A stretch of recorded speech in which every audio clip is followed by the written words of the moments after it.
받습니다. 지난 주간에 또 휴가 기간이어서 다른 곳에서 예배드리는 분도 계시고 그런 주간이며 함께 같이 만날 수 있어서 반갑습니다. 오늘은 느헤미야 9장 말씀을 가지고 영적 대각성이라는 주제로 말씀을 나누겠습니다. 우리가 살고 있는 미국은 청교도가 세운 나라입니다. 영국에서 신앙의 박해를 받고 살아가던 이 청교도들이 자유롭게 신앙생활을 하기 위해서 떠나와서 세운 나라가 바로 우리가 지금 살고 있는 미국이라는 나라입니다. 그러나 시간이 흐르면서 청교도들의 신앙은 점점 세속화되거나 또 퇴보하기 시작했습니다. 성도들은 하나님보다는 세상과 더 가까워졌고 왜 신앙생활을 하는지 그 이유와 목적을 상실해버렸습니다. 또한 전에 없었던 술집이 거리에 들어서고 심지어 주일날에도 술집이 성행을 하기 시작했습니다. 이렇게 청교도 초기 신앙이 퇴보하고 교회가 세속화되면서 깊은 영적인 침체기가 들어서려고 했는데 바로 그런 순간에 하나님께서는 그 흐름을 가로막으셨습니다. 하나님의 그 뜻을 받아서 그 일을 수행한 사람은 오늘날까지도 미국 역사상 가장 위대한 목회자로 꼽히는 조나단 에드워즈였습니다. 조나단 에드워즈 목사님은 1727년부터 1750년까지 뉴잉글랜드 지방의 노스햄턴이라는 도시에서 목회를 하셨는데요. 그 기간 동안에 수많은 사람들을 주님께로 인도하고 회개시켰습니다. 특히 그는 1735년 무렵 섬기던 교회와 보스턴 지역에서 유명한 설교를 했는데요. 이런 제목의 설교였습니다. 진노하시는 하나님의 손에 붙들린 죄인들, 진노하시는 하나님의 손에 붙들린 죄인들. 이런 설교를 통해서 이분이 제1차 대각성운동을 일으켰습니다. 그분이 이 설교에서 하나님 앞에서 범죄하면서도 죄인인 줄을 모르는 사람들은 무서운 지옥불로 떨어질 것을 힘있게 담대하게 선포했습니다. 회중석의 성도들은 가슴을 쥐어짜면서 울음을 터뜨렸고 그중 많은 사람들은 큰 소리를 지르면서 바닥에 떼굴떼굴 구르는 그런 모습을 보였습니다. 오늘날 우리가 볼 수 없는 기이한 현상이 그때 일어났습니다. 이렇게 해서 회개와 대각성이 일어났고 그 여파가 1740년 뉴잉글랜드 전역으로 퍼져나가면서 뉴잉글랜드 전역이 부흥에 휩싸이기 시작했습니다. 우리는 이렇게 해서 대각성 운동이라 이렇게 말합니다. 조나단 에드워즈의 이런 사역을 당시 가까이에서 지켜보던 존 길리스라는 사람이 이런 기록을 우리에게 남겼는데요. 우리가 좀 들어볼 필요가 있을 것 같아요. 에드워즈가 설교할 때에 무감각하던 사람들에게 엄청나게 밀려오는 하나님의 영의 역사가 시작되었다. 이로 인하여 갑자기 하나씩 차례로 너댓 명씩 놀라운 방식으로 회개하였다. 회개의 사역은 가장 놀랄만한 방식으로 수행되었으며 점점 더 강해졌다. 많은 영혼들이 무리를 지어 예수 그리스도께로 나왔다. 성령의 은혜가 한 곳에서 여러 지역으로 번져나갔다. 세례를 거행할 때에는 80명이 한꺼번에 세례를 받은 때도 있었다. 이렇게 말합니다. 뿐만 아니라 조나단 에드워즈의 전기, 즉 바이오그래피를 쓴 드와이트라는 사람이 이렇게 기록을 하는데요. 굉장히 인상 깊은 말을 합니다. 에드워즈의 설교와 성도들의 대각성 및 회심 사건에 대한 소문은 널리 퍼져서 그리스도인들의 마음속에서 총체적인 회개를 일으켰으며 복음 전파가 효과 있게 수행되었는데 그것은 사도 시대에 일어났던 것 이상으로 놀랄만한 것이었다. 어느 정도 과정이 있다 할지라도 굉장한 부흥 운동이 이때 일어났음을 우리가 짐작할 수가 있습니다. 이처럼 엄청난 부흥의 근원지는 성경 말씀을 조금도 가감하지 않고 철저하게 하나님의 마음을 담아서 외친 조나단 에드워즈의 순종한 열정이었습니다. 미국에서 영적 대각성이 이처럼 하나님의 말씀을 가감없이 담대하게 전한 결과 일어난 것처럼 한국에서도 유사한 현상이 벌어졌는데 제가 지난주에 잠깐 언급해드렸던 1907년도의 평양 대부흥운동이었습니다. 1907년 1월 달에 평양 장대현 교회에서 성경 사경회가 있었는데 미국 선교사 블레어 및 몇몇 선교사 주관으로 벌어졌습니다. 일주일간 예정된 그 집회에서 성경 말씀 강해가 계속되었고, 그러는 동안 당시 이 교회의 장로님이었던 길선주 장로님이 감화를 받아가지고 강단으로 나왔습니다. 강단으로 나와가지고 기도하는 시간, 죄를 공개적으로 회개했습니다. 그의 공개적인 회개가 도화선이 되었는지 이곳저곳에서 수많은 사람들이 일어나가지고 앞으로 나와서 자기들의 죄를 고백하기 시작합니다. 그러면서 교회가 전체적으로 그냥 회개의 운동이 일어나고 통에 자복하는 사건이 벌어지기 시작했어요. 죄를 고백하는 것, 그것으로 끝난 것이 아니라 자기 삶의 영역에서는 과거 남의 것을 횡령했거나 훔친 것이 생각나면은 그것을 보상하거나 배상하는 등 근본적으로 윤리적인 도덕적인 변화까지 일어났어요. 이렇게 시작된 영적 대각성은 멈출 줄을 몰랐고, 당초 일주일로 예정됐던 그 사경회가 한 달간 지속되었습니다. 뿐만 아니라 평양의 한 교회에서 시작된 이런 대부흥의 운동의 물결이 전국적으로 퍼져나가는데요. 평양에서 시작해서 개성으로 나가고 서울로, 인천으로, 공주로, 수원으로, 그리고 전라도 목포와 경상도 대구로 확산되었습니다. 한마디로 말해서 전국 모든 곳에서 통의 자복과 윤리적 갱신이 일어났습니다. 이것을 가리켜서 우리는 조선 기독교 부흥운동이라고 말합니다. 이상과 같은 두 사건의 공통점은 무엇이냐면요, 그리스도인들이 영적으로 대각성을 했다는 거죠. 영적인 각성이 일어났습니다. 그리고 이 영적 대각성은 순전한 말씀을 깊이 있게 강의할 때 일어났고, 그 결과 자신들의 죄악을 고백하고 회개로 이루어졌다는 것이 공통점이었습니다. 말씀을 듣고서 회개하고 그들의 삶이 변화됐다는 거죠. 그냥 말씀을 듣고 끝난 것이 아니라 말씀을 듣고 자신들의 죄를 깨닫고 하나님께 통해 자복하면서 윤리적이고 도덕적인 삶의 변화까지 일어났다는 것이 공통점이었습니다.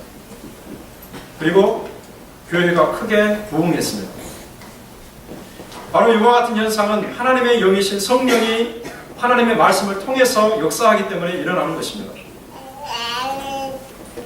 저는 이와 같은 영적인 대각성이 오늘날 우리에게도 일어나기를 바라면서 기도하고 있습니다. 목회자로서 성도님들의 삶을 보면서, 그리고 우리 교회의 현상을 보면서, 우리 한국교회와 또 세계에 흩어져 있는 여러 교회들을 보면서 오늘날 이 시대에도 하나님께서 역사하시면 충분한 부흥과 대각성이 일어날 것으로 저는 믿습니다. 다만 무엇입니까? 하나님의 말씀이 순전하게 전파되고 우리가 그 말씀을 통해서 우리 자신을 정직하게 돌아보고 하나님 앞에서 겸손하게 회개하고 우리의 삶을 바꾸어 나가는, 그것이 중요한 과제로 남아있는 것입니다. 우리가 지금 보고 있는 느헤미야 시대 이스라엘에도 이와 같은 영적인 대각성 운동이 일어났습니다. 당시 이스라엘은 영적으로 새롭게 탄생하는 계기를 맞게 되었습니다. 이렇게 될 때 느헤미야가 꿈꾸던 이스라엘의 회복은, 그리고 부흥은 온전해졌습니다. 회복과 부흥은 성벽의 완공으로만 된 것이 아니었습니다. 성벽이 완공이 되었지만 그걸로 끝난 것이 아니라 말씀 선포와 회개를 통한 영적 대각성이 곁들여짐으로써 회복과 부흥이 완벽하게 이루어진 것입니다. 오늘 우리도 이와 같은 온전한 회복과 부흥을 꿈꾸고 있습니다. 그러므로 우리는 이런 사실이 기록되어 있는 느헤미야 9장을 통해서 느헤미야 시대의 영적 대각성에 대해서 배울 필요가 있습니다. 그래서 우리에게도 그처럼 대각성이 일어나서 새로운 성도로 도약하고 새로운 교회로 발전하기를 기도합니다.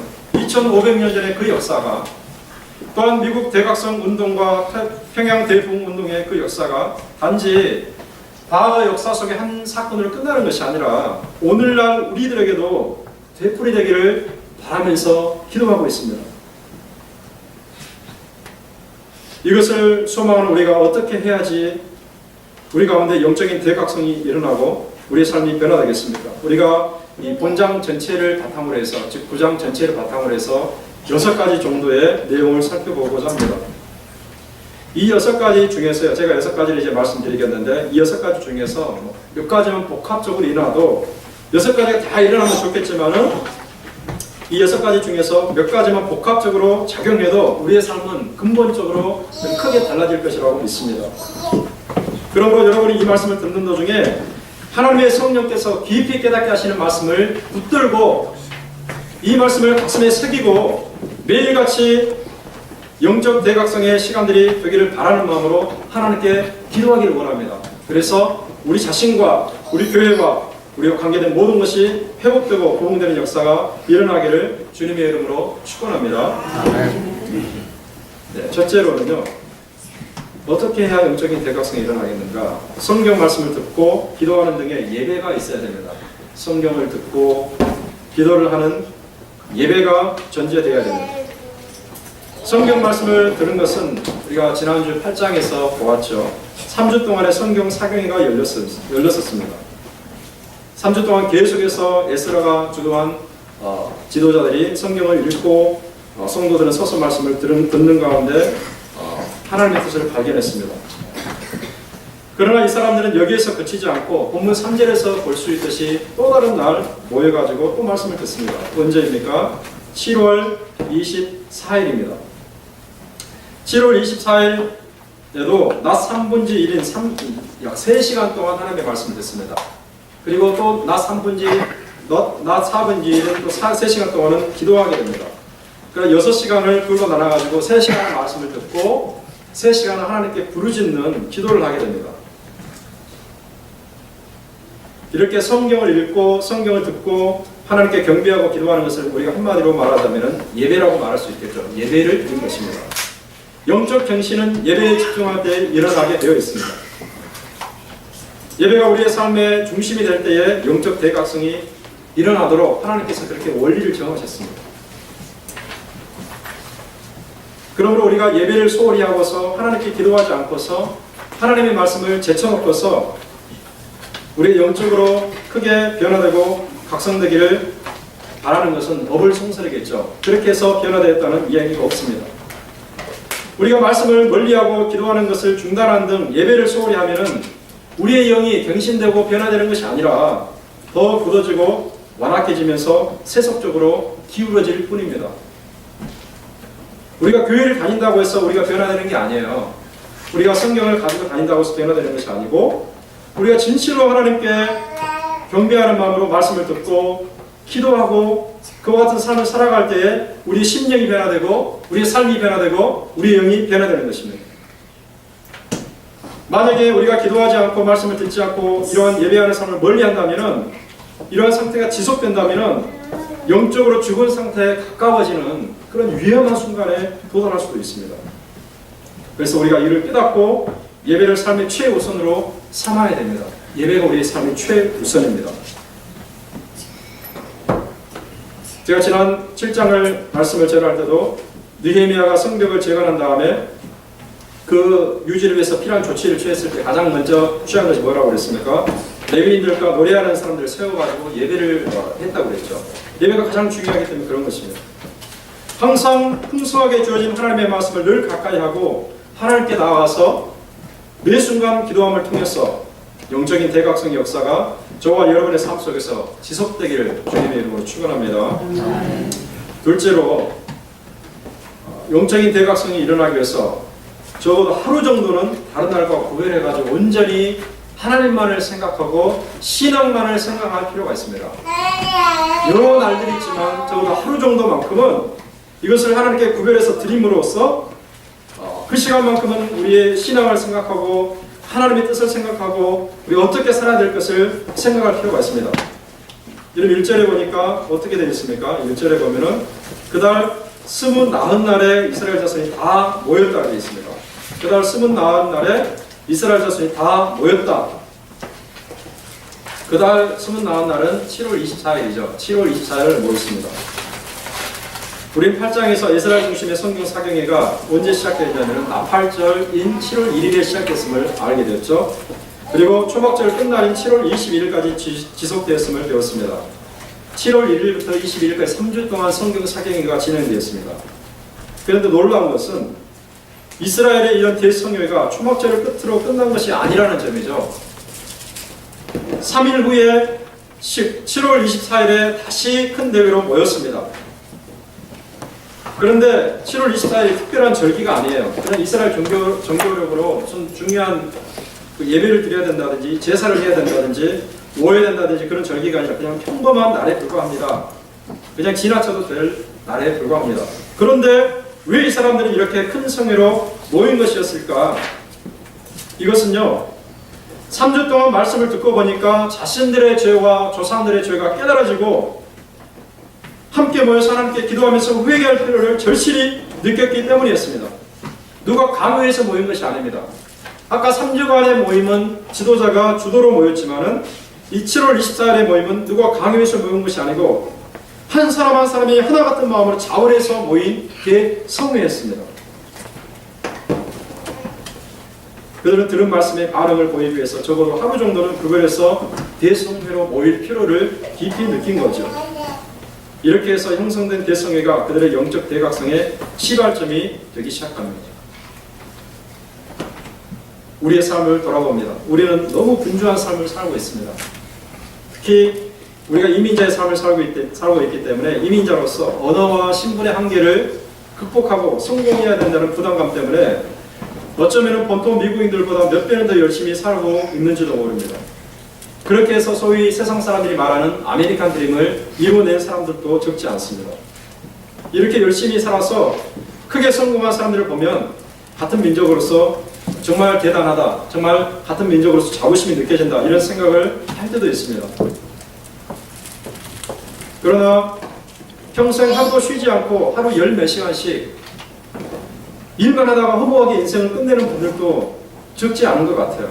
굉장히 안타까운 일입니다. 저는 몇 년 전에 기억에 너무나 또렷이 남는 장례식에 참여한 적이 있는데요. 큰 교회에서 사역을 했기 때문에 1년에 평균 10번 이상의 장례식을 참여한 것 같아요. 그런데 이 장례식만큼은 정말 가슴 깊이 새겨진 장례식이었습니다. 굉장히 많은 생각을 하고 돌아온 장례식이었어요. 돌아가신 분이 60대 초반의 한국 여성분이었는데 교회 예배에 거의 나오지 않았지만 우리 교회에 등록이 되어 있었기 때문에 교회 주관으로 장례식을 치렀습니다. 필라델피아 다운타운에서 남편과 가게를 하면서 정말 열심히 사신 분이었는데 너무나 열심히 살아서 돈을 벌어야 된다는 그런 강박관념 때문에 주일 예배도 드리지 못하고 1년 365일을 그렇게 장사를 했다고 합니다. 휴가도 없고 매일같이 나가서 일을 했어요. 그러다 좀도둑이 들어와가지고 이 좀도둑이 30대 중반의 흑인 여성이었는데 이 여성이 물건 훔치는 것을 보면서 총을 꺼내가지고 총으로 제지를 했습니다. 그런데 이 흑인 여성이 총을 빼앗아가지고 그 주인을 죽였어요. 총이 맞아서 살해당하고 말았습니다. 남편이 장례식에서 나와서 고인에 대해서 회고하면서 그런 얘기를 했습니다. 긴 얘기를 했지만 제가 짧게 요약을 하자면 너무나 바쁘게만 살았지 허무한 인생을 살았다는 고백이었어요. 너무나 바쁘게 살면서 그냥 앞만 보고 달렸지 내 주변을 돌아보지 못했고 하나님 앞에서 우리의 삶을 돌아보지 못했다. 너무나 허무하고 무의미한 삶이다. 이렇게 고백을 하는 것을 제가 들었습니다. 저는 여기에서 하루도 쉬지 않고 열심히 돈을 버는 것 그 자체를 문제 삼아 말하는 것이 아닙니다. 우리가 이민 생활에서 너무 바쁜 나머지 우리의 영적인 회복과 갱신을 위해서 단 하루도 하나님께 구별해서 드리기 힘들어하는 이 점을 말하는 것입니다. 우리가 너무나 바쁘기 때문에 하나님을 생각하고 하나님께 우리 마음을 바치는 것을 어려워하는 이것을 말하는 거예요. 물론 생존을 위해서 그러는 것이지만 매일매일을 그냥 다람쥐 쳇바퀴 돌듯이 그렇게 반복하면서 지냅니다. 숨과 폭에 질주하는 발걸음을 멈추고 돌아온 길을 되돌아볼 필요가 있는데 그럴 마음의 여유가 없습니다.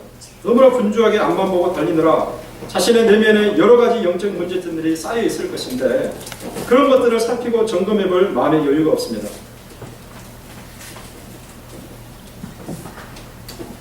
제가 페이스북을 하는데요. 지난 주간에 제가 이런 글을 잠깐 올린 적이 있습니다. 빨리 달린다고 해서 그것이 중요한 것이 아니다. 빨리 달리면 달릴수록 목적지에 빨리 도달하겠지만은 만약에 방향이 틀어져 있다면, 방향이 엉뚱한 데로 향하고 있다면 빨리 달리면 달릴수록 우리는 목적지에서 멀어지게 될 것이다. 우리 인생은 실패하게 될 것이다. 우리가 너무나 분주하게 살면서 우리 자신을 돌아보지 못하고 우리 자신을 점검하지 못하고 하나님 앞에서 내가 어떤 자리에 서 있는지 알지 못한다면 어쩌면 우리는 정말 엉뚱한 길로 향하는 그런 발걸음을 우리가 멈추지 않고 계속해서 행할 수 있을지도 모르겠어요. 빨리 달려가는 것이 중요한 것이 아니고 방향을 바로잡아야 됩니다. 방향을 바로잡고 우리가 올바른 길로 행해야 됩니다. 이를 위해서 우리가 적어도 몇 시간 정도는, 적어도 며칠 정도는 하나님 앞에서 우리의 신앙을 점검할 필요가 있는 거예요.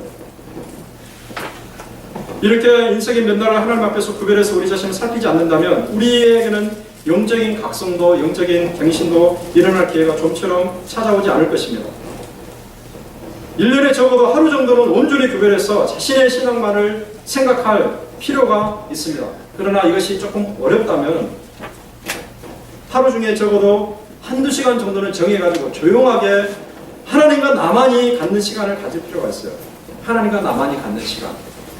다른 한적한 곳에서 그렇게 할 수도 있고 예배당에서 나와서 그렇게 할 수도 있고 골방에 들어가서 그렇게 할 수도 있습니다. 주중 새벽기도에 나와서 그렇게 할 수도 있고 우리가 길 찾기만 한다면 무수하게 길이 많이 있습니다. 중요한 것은 무엇입니까? 우리가 몇 시간 정도를 또는 며칠 정도를 하나님께 떼어드릴 마음의 여유가 있는가 이것입니다. 이와 같은 노력이 여러분에게 있어서 개인적이고 교회적인 영적 대각성으로 이어지기를 주님의 이름으로 축원합니다. 세 번째로는요, 자신의 죄를 단절하고 진정한 회개하는 모습이 있어야 됩니다. 자신의 죄를 단절하고 진정으로 회개를 해야 됩니다. 이 본문 1절과 2절에 따르면 이스라엘은 7월 24일에 대성회로 모여서 무엇을 하냐면요, 여러분 본문을 보세요. 금식하고 그 다음에 굵은 베옷을 입고 티끌을 무릅쓰고 모든 이방 사람들과 절교하고 자기의 죄와 조상들의 허물을 자복했다 이렇게 되어 있습니다. 한마디로 이것을 말하면 뭐라고 말할 수 있냐면요, 회개하는 모습입니다. 죄를 끊고서 회개했다. 영적 대각성이 일어나려면 이런 모습이 있어야 됩니다. 또한 이런 현상 자체가 영적 대각성의 진정한 모습이기도 하죠. 이와 같은 모습 자체가 영적으로 각성한다는 것을 보여주는 것입니다. 죄와 단절하지 않는 영적 갱신은 일어날 수가 없습니다. 회개가 없는 영적 대각성은 존재할 수가 없습니다. 죄가 해결돼야 되고 회개가 이루어져야 됩니다. 여기에 보면 금식을 하고 있는데요, 이스라엘 사회에서 공식적인 금식은 언제 했냐면요, 민족적인 대속주일인 7월 10일과 예루살렘 성전이 불타버렸던 5월 7일에 있었습니다. 그러므로 지금 이날 7월 24일에는 금식할 필요가 없는 거죠. 그럼에도 불구하고 이 사람들이 금식을 했는데 왜 그랬습니까? 자신들이 과거 죄를 단절하고 죄로부터 깨끗해졌다는 의지를, 깨끗해지겠다는 의지를 표현하기 위해서였습니다.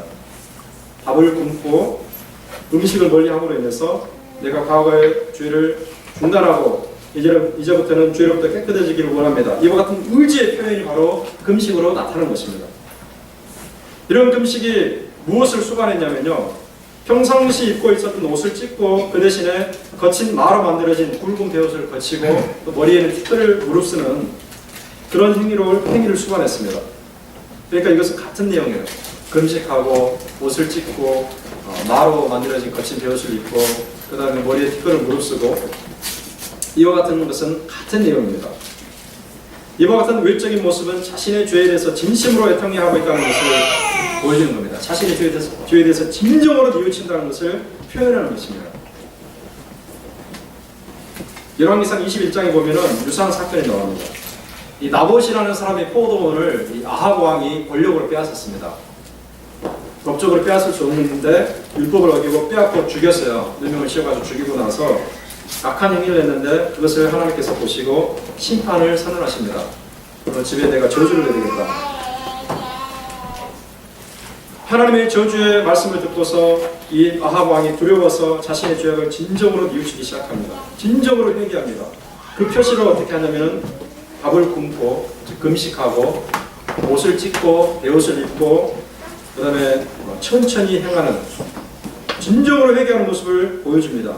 하나님께서는 그의 진심을 보시고 그의 심판을 연기하시는 그 자비를 베푸시는 것을 우리가 열왕기상 21장에서 볼 수 있습니다.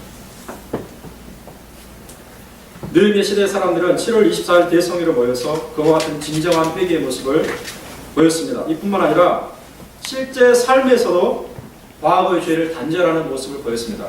즉 모임에 나와가지고 회개하는 것을 끝나는 것이 아니라 모임에서 회개 기도하는 것을 끝나는 것이 아니라 삶의 현장에서 그 증거를 보였는데 무엇입니까? 여기 보니까 모든 이방 사람들과 절교하는 것이었습니다. 모든 이방 사람들과 절교했습니다. 여기에 표시로서 느헤미야보다 13년 먼저 예루살렘에 귀환한 지도자가 있었는데 에스라였습니다. 성경 대상을 이끌었던 에스라. 에스라가 귀환 후에 이스라엘의 문제점 하나를 발견하는데요. 그것은 뭐냐면은 하나님의 백성인 이스라엘 사람들이 이방 사람들과 통혼하는, 이방 사람들과 결혼하는 문제였어요. 그런 결혼을 통해서, 즉 이방인들과의 결혼을 통해서 하나님의 백성으로서의 정체성을 망각하게 되었고, 그 이방 배우자가 결혼을 통해서 가지고 온 이방의 타락한 문화와 타락한 우상 숭배의 그런 종교에 자연스럽게 접하면서 자기 것으로 받아들이기 시작했습니다. 마치 솔로몬 대왕이 이방의 여인들과 결혼하면서 그들이 섬기던 종교와 문화를 가지고 와서 이스라엘 타락시켰던 것처럼 에스라 시대에 그렇게 되었어요. 이 문제를 제사장 에스라가 바로 잡았습니다. 그런데 시간이 지나면서 또다시 그런 반응이 퍼지기 시작하면서 보편화되기 시작했습니다. 다시 그런 문제가 또 되풀이됩니다. 그러나 3주 동안의 성경 사경의 결과 이들은 자신들의 그런 삶이 하나님 앞에서 얼마나 크나큰 죄악인지 깨닫게 되었어요.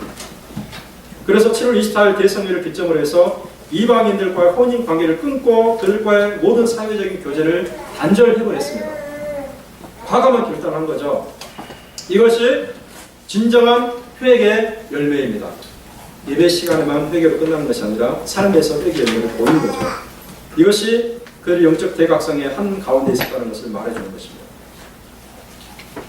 이것은요, 우리에게 무조건 불신자들과 만나지 말라는 말씀이 아닙니다. 우리는 이 세상 속에 살고 있기 때문에 그렇게 할 수가 없습니다. 우리는 불교도들처럼 산속으로 들어가지 않습니다. 세상 속에서 살면서 세상 속에서 복음을 전하고 있습니다. 그렇기 때문에 완전한 단절이 있을 수가 없어요. 그러나 우리는 이런 부분에서 그들과 단절할 필요가 있습니다. 이방 사람들과, 즉 불신자들과 같이 살아가면서 그들과 함께 죄악된 관계 속으로 들어가는 것을 조심해야 됩니다. 죄악된 관계 속으로 들어가는 것을 조심해야 됩니다. 함께 동업을 할 수가 있고 함께 사회생활을 할 수가 있지만 함께 직장생활을 할 수가 있지만 그렇게 하지만 그들로 인해서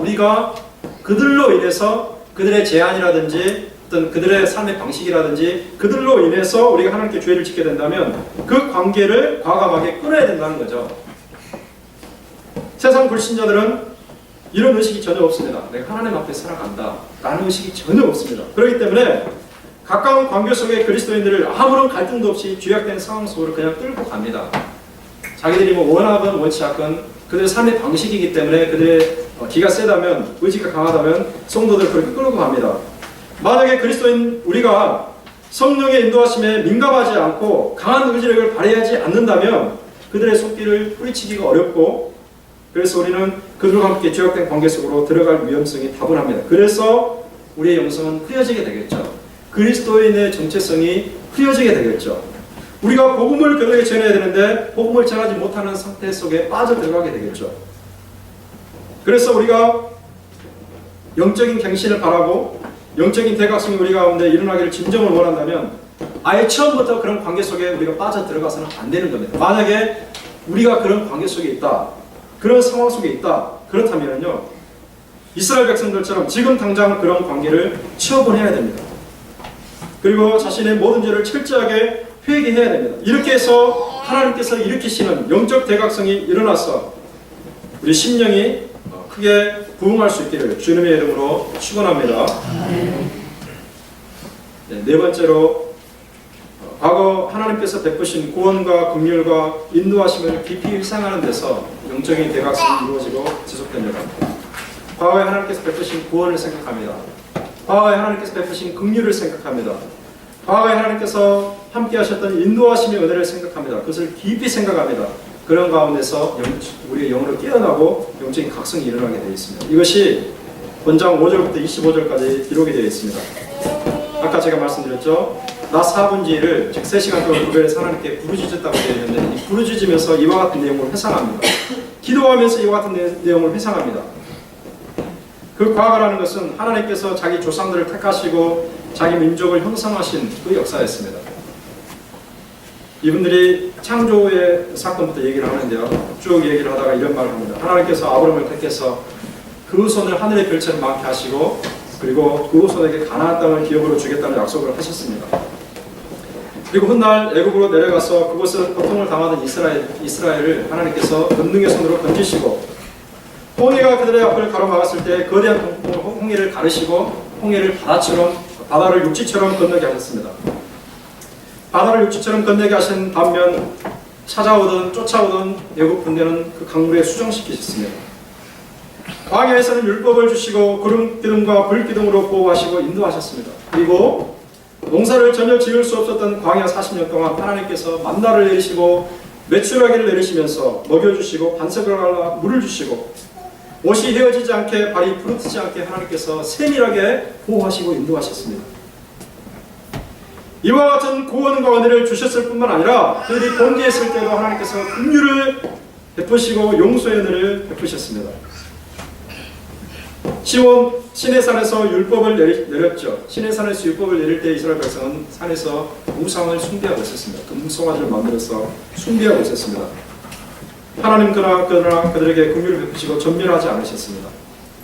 수없이 불평하고 대적했지만 끝까지 인내하셨죠. 그래서 마침내 가나안 땅으로 인도해서 그들에게 풍성한 기업을 누리게 하셨습니다. 대성회로 모인 이스라엘은 과거에 그 하나님께서 조상들에게 베푸신 이와 같은 은혜, 놀라운 은총을 새롭게 상기하면서 하나님 앞에서 헌신을 새롭게 다지고 있는 것입니다. 하나님께서 그런 은혜를 주셨으니 우리가 그 은혜에 감격하여서 이제 하나님 뜻대로 살기를 원합니다. 그런 거죠. 우리가 과거에 하나님께서 우리에게 베푸신 그 구원의 놀라운 은총을 깊이 묵상한다면, 우리의 삶을 여기까지 인도하신 하나님의 은혜를 마음에 깊이 다시 한번 새긴다면, 우리가 범죄했을 때도 우리에게 오래 참고 용서하신 하나님의 은혜에, 하나님의 긍휼하심에 감격한다면 이를 통해서 우리의 영은 새롭게 각성되고 갱신될 수 있습니다. 이와 같은 과거에 대한 회상을 통해서 우리는 하나님 앞에 한 걸음 한 걸음 더 가까이 나아갈 수가 있습니다. 평상시 이 심령이 메마르게 되면은 하나님에 대해서 불평할 때가 있잖아요. 하나님께서 나에게 해준 게 뭔가라는 생각이 들 때가 있잖아요. 그러나 과거에 한번 여러분의 삶을 돌이켜보시면 하나님께서 우리가 얼마나 많은 은혜를 주셨는지 우리가 다시 한번 새롭게 깨달을 수 있습니다. 이런 한 생각해 보시기 바랍니다. 과거 우리의 모습은 어떠했습니까? 우리가 하나님도 몰랐습니다. 하나님도 모르고 우리가 어떤 존재인지도 모르고 천국 내서도 모르고 영생도 모르고 인생의 참 목적도 모른 채 그렇게 살아가고 있었습니다. 더욱이 우리는 먼저 자원해서 하나님을 찾지도 않았어요. 자발적으로 교회를 왔다고 생각하는 사람도 있겠지만, 그러나 성령께서 그 마음을 움직여 주셔서 그렇게 하신 것입니다. 어느 날 하나님은 우리에게 복음으로 찾아오셨죠. 어느 날 우리에게 하나님께 성령의 감동으로 우리의 마음을 높아하셨습니다. 그렇게 해서 우리를 죄와 사망 가운데서 건져내셨죠. 예수님의 십자가 죽음을 대가로 해서 새로운 생명을 주셨고 영생을 소망하면서 살게 하셨습니다. 하나님 안에서 무엇을 위해 살아야 하는지 깨닫게 하셨어요. 무의미하고 무가치 않은 인생을 의미있고 가치 있는 인생으로 만들어 주셨습니다. 우리가 이런 하나님의 은혜를 때때로 생각하고 묵상한다면 우리의 영은 메말랐다가도 새롭게 깨어날 수가 있을 것입니다. 완전히 죽어있던 것 같은 그런 식물에 물을 주면 하루파루 살아나듯이 우리의 영이 메말라 있다가도 이와 같은 과거의 하나님의 은혜를 생각한다면, 하나님의 놀라운 구원의 은총을 생각한다면 우리의 영은 새롭게 깨어날 수가 있습니다. 우리는 매 순간 영적 대각성 상태로 살아갈 수가 있습니다. 그리고 또 다른 사람을 주님께로 이끌 수가 있습니다.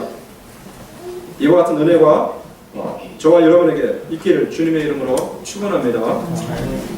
다섯 번째로, 영적인 대각성이 일어나기 위해서 우리는 침체와 실패의 원인을 깨닫고 자신의 잘못을 겸손하게 인정할 필요가 있습니다.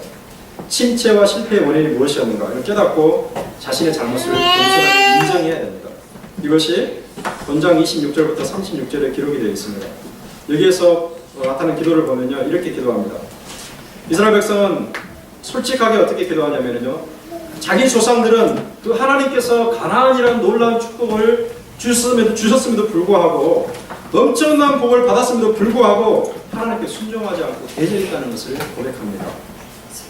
율법을 버리고 우상 숭배에 빠졌다는 것을 고백합니다.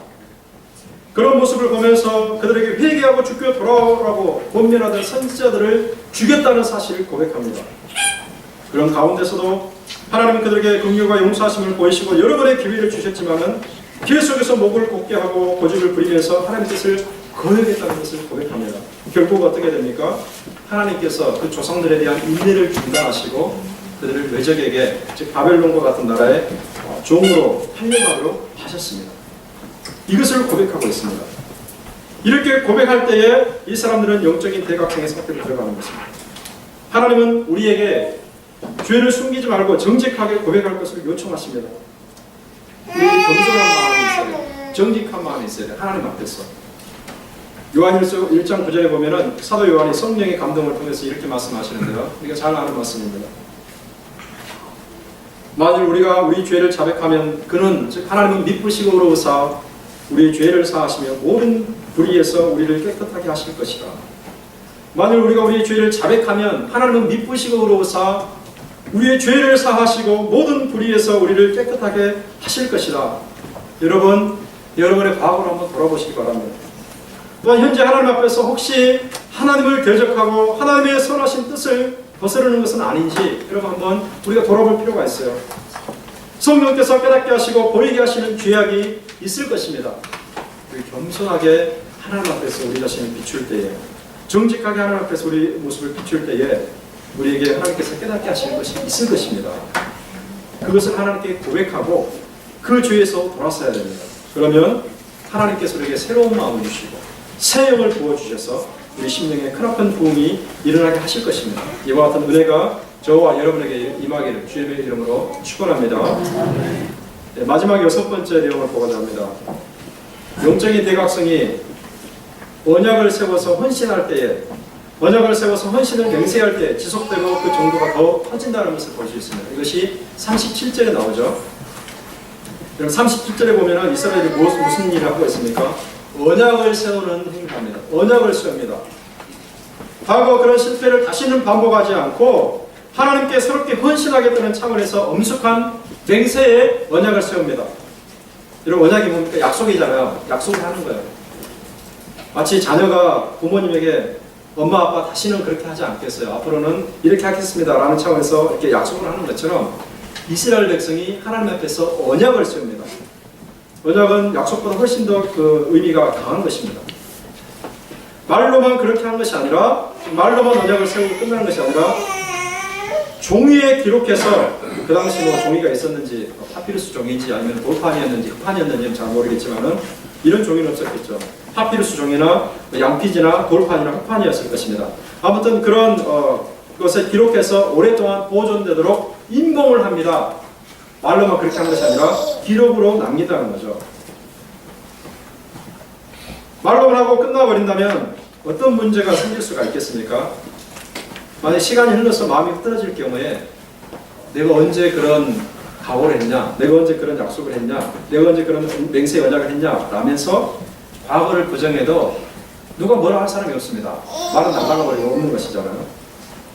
그러나 이러한 문서상의 언약 체결을 했기 때문에 그는 훗날 혹시 삶이 흐트러질지라도 누가 봐도 기록된 문서가 있기 때문에 아, 내가 과거에 그런 맹세를 했구나, 내가 과거에 그런 약속을 했구나, 그것을 떠올리면서 다시 한번 마음을 다잡게 되겠죠. 그는 영적 대각성이 일회성의 사건으로 끝나지 않고 그들의 앞길에 매 순간을 이끌어가기를 소망하는 차원에서 맹세 언약을 기록으로 남긴 것입니다. 이는 오늘날 우리에게 하나님 앞에서 단호한 결단과 엄숙한 약속을 할 필요가 있음을 교훈합니다. 우리는 단호하게 결단을 해야 돼요. 엄숙한 약속을 할 필요가 있습니다. 아무리 마음으로 원하고 바래도 어느 한순간 단호하게 결단하지 않으면, 엄숙하게 맹세하거나 헌신하지 않으면 삶이 근본적으로 변화되는 것은 어렵습니다. 마음으로 계속 원하긴 합니다. 그렇게 살아야 되는데, 저것이 맞는 것인데 계속 마음으로 원할 뿐 단호한 결단하지 않습니다. 엄숙하게 맹세하지 않습니다. 완전히 하나님께 헌신하지 않습니다. 그러면은 마음으로 원한다 할지라도 우리 삶은 변화되기가 어렵습니다. 마치 7월 24일 하루를 정해서 영적 대각성의 계기로 삼은 것처럼 어느 한순간 하나님 앞에서 우리는 헌신의 새로운 결단을 할 필요가 있어요. 그리고 그 결단을 글로 써서 가끔씩 들여다볼 필요도 있습니다. 이럴 때 우리의 영적인 삶이 근본적으로 변화되고 영적 각성이 지속될 수가 있습니다. 한 번으로 끝나는 것이 아니라 계속해서 지속된다는 거죠. 제가 아까 말씀을 시작할 때에 영적 대각성 운동을 일으켰던 조나단 에드워즈 목사님이 20세 때 결단했던 70가지 결심문이라는 70가지 신앙 결심문이라는 것을 제가 책을 통해서 본 적이 있는데요. 그 중에서 제가 3가지만 소개해 드리겠습니다. 에드워즈 목사님이 20살 때에 70가지 정도의 신앙 결심문을 적었습니다. 그 중에 제가 3가지만 불러드리면 1723년 1월 22일 다른 어떤 목적도 아닌 신앙만이 나의 행동에 영향을 미치도록 하자. 신앙적인 목적이 아니라면 어떤 환경 속에도 행동하지 말자.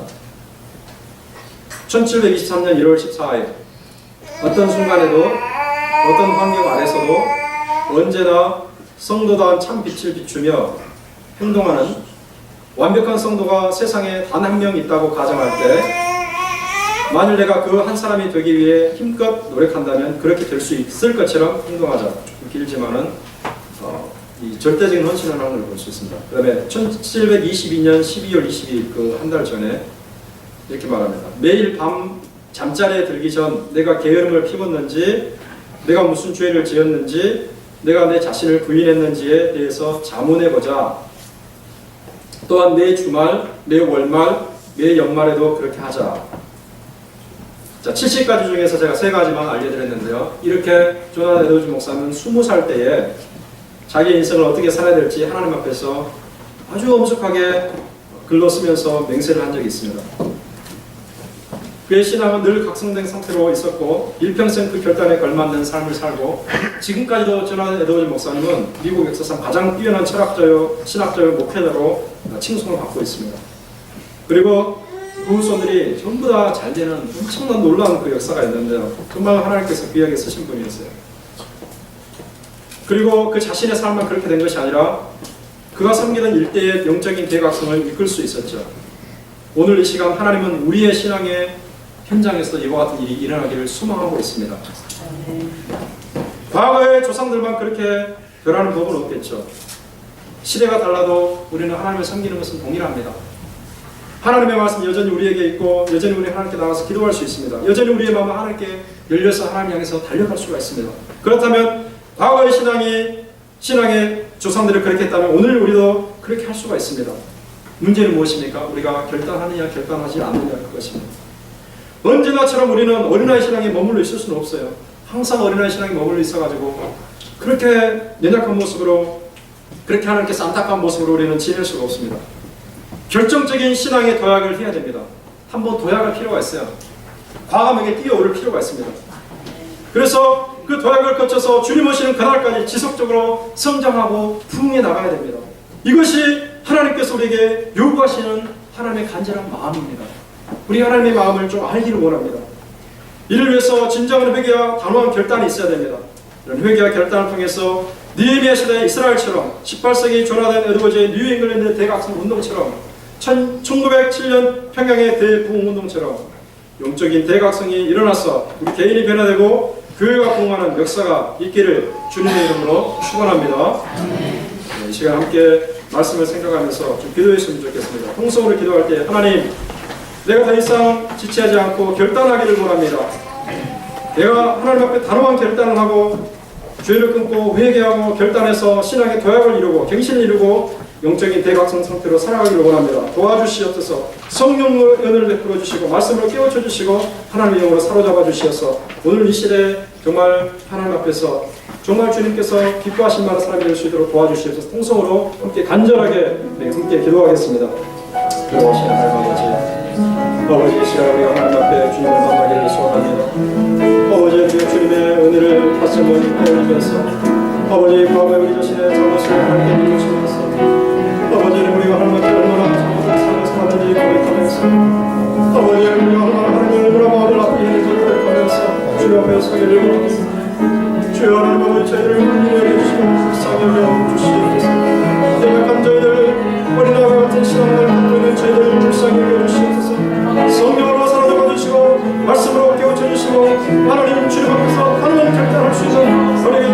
주시고 아버지 이 신앙에 더할 수 있는 은혜를 하나님께서 우리에게 허락해 주시길 간절히 원하고 기도합니다.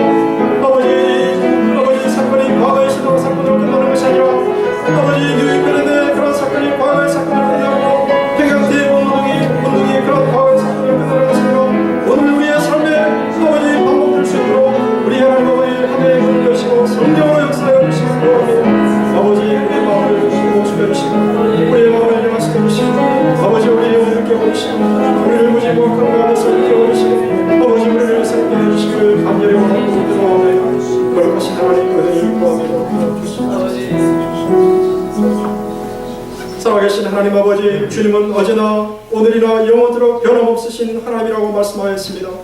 과거에 하나님께서 영을 보내서 과거에 하나님께서 말씀을 통해서 심령을 변화시키고 영적 대각성이 일어나게 하셨다면 오늘날에도 하나님께서 그것을 못할 리가 없습니다. 우리 하나님 아버지 통일하게 역사하여 주시옵소서. 우리의 마음을 하나님께 드립니다. 아버지 우리의 심령을 하나님께 드립니다. 우리의 삶을 하나님께 드립니다. 주님 우리의 아버지 완악한 심령을 깨뜨려 주시고 도로 같은 마음을 부드럽게 하여 주시고 하나님의 말씀을 통해서 성령을 통해서 우리의 심령을 새롭게 하여 주시고 아버지 주님 그 하나님의 인도하심을 따라서 과감한 결단을 하게 하시고 아버지 주님 앞에서 새롭게 되는 역사가 이 시간에 일어나게 도와 주시옵소서. 주님 오시는 그날까지 정말 매 순간순간이 영적인 대각성 상태로 살아갈 수 있도록 하나님 능한 손으로 붙잡아 주시고 말씀으로 붙잡아 주시고 우리의 영을 하나님 주여 기도를 통해서 사로잡아 주시옵소서. 예수님의 이름으로 감사하며 기도하옵나이다.